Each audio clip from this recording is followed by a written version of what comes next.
Boa noite, senhores. É possível rezar durante todo o dia? Nós sabemos aí que os grandes santos, principalmente aqueles mais de clausura, ou os monges do deserto, eles rezavam basicamente que continuamente, né?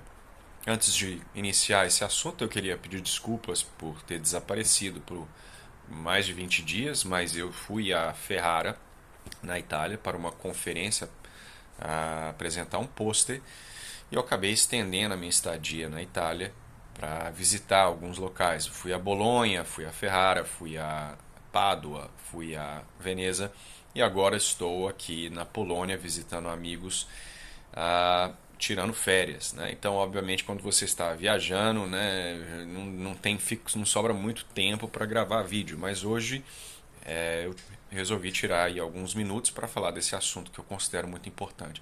E que fique claro que eu não sou, as pequenas dicas que eu daria aqui, quem me dera que eu conseguisse aplicá-las com constância ao longo do dia. Tá? Eu sou uma pessoa miserável, um indivíduo que medíocre na vida espiritual, mas algumas verdades elas podem ser compartilhadas porque pode ajudar alguém, né? Então, a ideia da oração a gente pensa naquelas orações já pré-feitas que nós recitamos. Por exemplo, nós católicos recitamos o Pai Nosso, a Ave Maria, o Ângelo. Então, quando nós pensamos em oração, nós pensamos nesse momento de reserva em que nós vamos recitar as nossas orações favoritas, rezar o terço. Porém, a oração nada mais é do que elevar a alma a Deus. E essa elevação da alma, ela pode ser feita nas atividades do dia a dia. Então, uma pessoa, como eu disse, santa, ela estará em todo momento elevando a alma a Deus, até quando ela lava prato, né? E como que a gente pode fazer isso? Eu tenho percebido que uma forma de se fazer é sempre ter em mente que todo bem no mundo, seja ele um bem de uma ação humana, ou um bem do próprio ser, né? O fato que nós temos plantas, o fato que nós temos comidas deliciosas, toda essa bondade ela provém de Deus, que é o sumo bem. Então, uma forma de elevar a alma a Deus de forma diária e contínua é você, por exemplo, quando estiver passando por um parque que você gosta e você observar uma planta, uma árvore, um beija-flor, saboreando aí o néctar de uma planta, de uma flor, você pode não só constatar aquela beleza, mas constatar também o autor daquela beleza e agradecer por aquelas coisas existirem. Porque veja, Deus poderia ter criado um mundo que fosse meio boring, por assim dizer. Não havia necessidade que Deus criasse primeiro. Ele criou por sua livre e espontânea vontade, mas ele não tinha necessidade nenhuma de ter dado um mundo tão repleto de belezas. É óbvio que tudo que Deus cria é bom, mas a diversidade, por exemplo, poderia ter sido menor. E essa diversidade foi feita para a maior glória de Deus, mas também para o nosso deleite, para que possamos deleitar no Criador através das criaturas. Então, quando nós estivermos lavando um prato, nós podemos pensar nas propriedades da água e como a água ela permite a vida, como ela tem características químicas especialíssimas. Uma delas, por exemplo, é o fato de que o estado sólido da água é mais denso, é menos denso do que o estado líquido. Então o gelo flutua. Se o gelo não flutuasse, a água congelasse, né, de baixo para cima, toda a vida aquática seria impossível, né? Veja as propriedades da água. Então, nós podemos sempre continuamente dar glória a Deus, agradecer a Deus por esses presentes que nos deram. Veja, quando eu estava em, acredito que em Veneza ou Bolonha, eu comi um espaguete de sépia, né, com a tinta da sépia. Veja que até isso nós podemos, de uma forma até um pouco estranha, dar glória a Deus. Deus, em sua infinita bondade e criatividade, criou um animal que tem um mecanismo de defesa que, né, ele produz uma tinta para confundir o predador. E até aquela tinta nós conseguimos utilizar na culinária e produzir um prato saborosíssimo. Fato que nós temos plantas que nos permitem fazer o arroz, fazer o trigo. Tudo isso é um presente de Deus. Então, até quando você come o seu espaguete de sépia, você pode pausar e pensar quão bom é Deus. Que até uma tinta de sépia serve para deixar um prato mais saboroso. E olha a providência de Deus que guia as ações humanas de forma a encontrar essas coisas.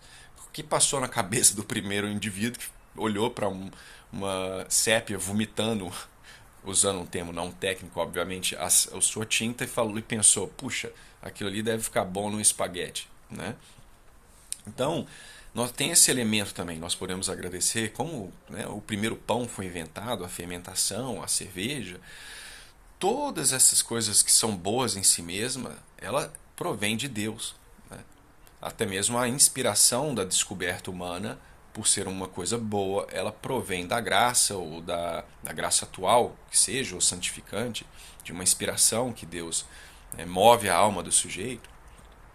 Então, é isso que nós possamos fazer continuamente, né? Podemos, quando vermos, por exemplo, um indivíduo frágil no ônibus, seja um idoso ou uma criança com uma deficiência, nós podemos, ao contemplar aquilo, nos simpatizarmos com ela, temos caridade para com aquela pessoa, rezar, fazer uma oração interna para que Deus proteja aquela criança vulnerável ou idoso do mal, né? Nós podemos agradecer a facilidade de encontrar metais que Deus colocou aí no mundo, de forma que a gente possa ter construído aí todos esses meios de transporte. Toda essa, enfim, tudo que é bom que nós contemplamos ao longo do dia, nós podemos traçar a origem última dessa bondade que é Deus. Então não é rezar, não é só ficar de joelho e recitar o texto. Nós podemos fazer isso continuamente, né? Então, óbvio, como eu disse, eu sou uma pessoa medíocre. São poucas as vezes que eu respondo a essa graça e dou glória a Deus por essas pequenas coisas, mas todas as vezes que eu fiz, a sensação de paz e conexão com Deus foram extraordinárias, né? Porque nós estamos aí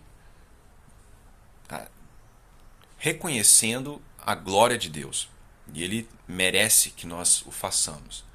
Então eu sugiro aos senhores que tentem fazer isso. Óbvio que sendo pecadores como eu, vocês se esquecerão, viverão, a gente acostuma, né?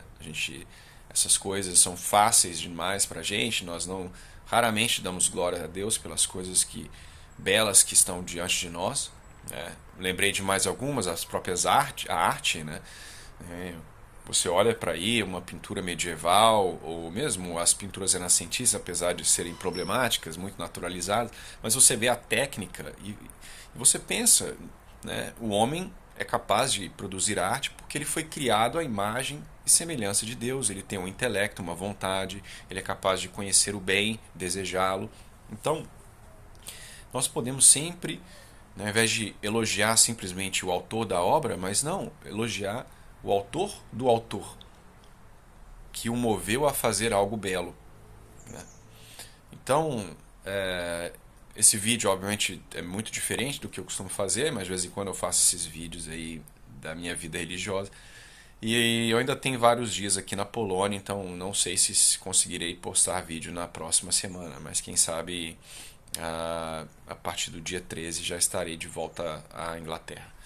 Então, fiquem com Deus, rezem por mim, estou passando por um momento de uma turbulência interna muito grande, uma tristeza muito profunda e espero que esse vídeo ajude-os de alguma forma. Então, fiquem com Deus e tenham uma excelente semana.